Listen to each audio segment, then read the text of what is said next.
As we've seen, President Trump has just wrapped up a meeting on Capitol Hill ahead of a crucial must-pass bill for Republicans in the House, tax reform. And I want to bring in CNN's Phil Mattingly. Phil, what's the latest? It sounds like they might be voting pretty soon.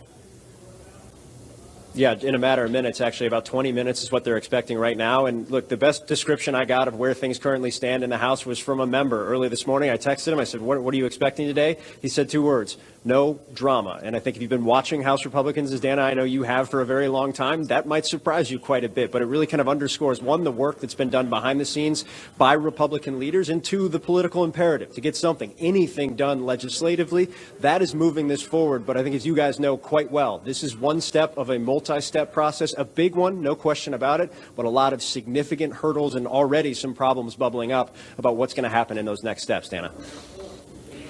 And Phil, no drama, so I'm not going to put you on the spot, but do you have any sense that, right now it just seems from your sources that they're not expecting anything last minute? Because sometimes that happens as the members are sort of heading to the floor. It looks like we're minutes away from that.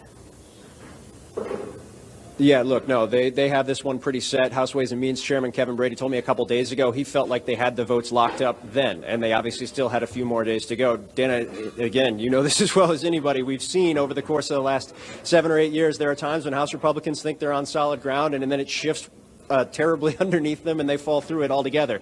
This isn't that situation. In fact, I'm told that they won't get this done by 1 or 2 votes. They should have a cushion there. And I think that's really important, because what comes back to the House on taxes in the weeks ahead is not going to be what they pass today. So if you lock those members into yes votes now, it becomes a lot more difficult for them to flip and flop in the future. So Republican leaders are cognizant of that. They're keen on making this vote kind of as big of a vote as they possibly can. It'll be close, but it's not going to be something where they scrape by 1 or 2 votes, at least not according to sources who are very involved in this process over the course of the last 20 minutes, Dana. Phil Mattingly, the best person to follow and to listen to on this tax legislation and kind of any legislation. Thank you so much, Phil, for your reporting. We'll check back with you. Let's bring it back around the table. Look, the Senate's got problems, but let's give the House its due, assuming that nothing changes.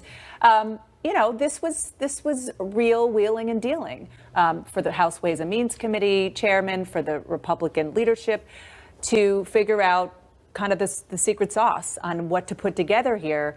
There was a lot of discussion about getting rid of the deductions for the state and local taxes. They got rid of that. They kind of picked and chose, and it seems as though they're going to do it successfully. Well, you're feeling a little more gracious than I am. I mean, maybe because I've seen things crash and burn so much in the House. Yeah, it was just earlier in the year when they had troubles on the health care bill, and Paul Ryan came out and said we're going through some growing pains here. It's the first time we've had the majority with the legislative and executive branches. Well, the Republicans have been in charge of the House for quite a while now. I mean, they should know how to do these basic first hurdles, and and I think it's just a sort of symbolic of the era we're in, where this first hurdle, the lowest hurdle they have in the whole process here, that we can spend time talking about, that it's amazing that they even got. No, you're right. And how many times have we been in the hallway seeing each other come towards each other and just like this? Yeah. Can you believe that they can't get X, Y, or Z done? But this is the easy vote, really, in this right now. Kevin McCarthy has played an important role here, the majority leader from California. The New York and New Jersey people have pulled away from this bill. He has managed to hold the California Republicans together to a large degree on this. And, because of the tax burden in that state, there's a good argument for them to vote against this. They're not right now. They may later. I will say the one thing I would say is, when they added the health care issue into the Senate bill, they gave the Democrats the talking point they've been looking for against this tax bill. Hey, we're taking away your health care to give a tax cut to corporations. I think you're going to hear an awful lot of that. Let's give a little credit back to the House bill to the White House.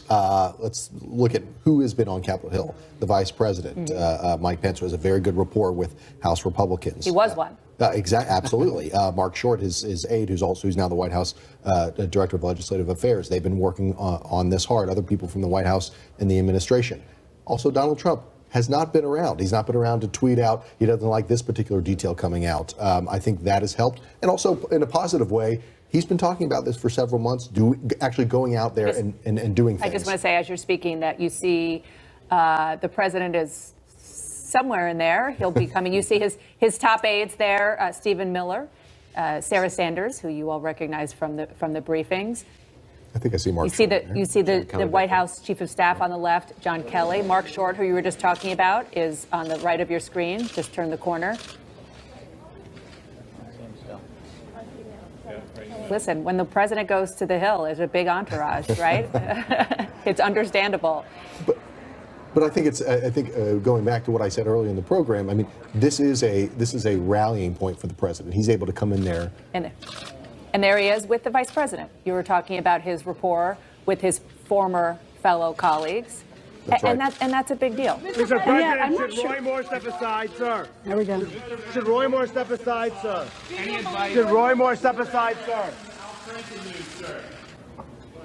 Little discipline there. Just in case you couldn't hear, it was nice and loud. A reporter asked if Roy Moore should step aside. Didn't answer. A reporter asked about the Al Franken news. Didn't answer. Go ahead. I'm not sure that time is a friend to this legislation. Not just because of what's going to come out of the Senate, if something comes out of the Senate and what the conference process looks like, but because for the average middle-class taxpayer who this has been sold as a boon to them, there are many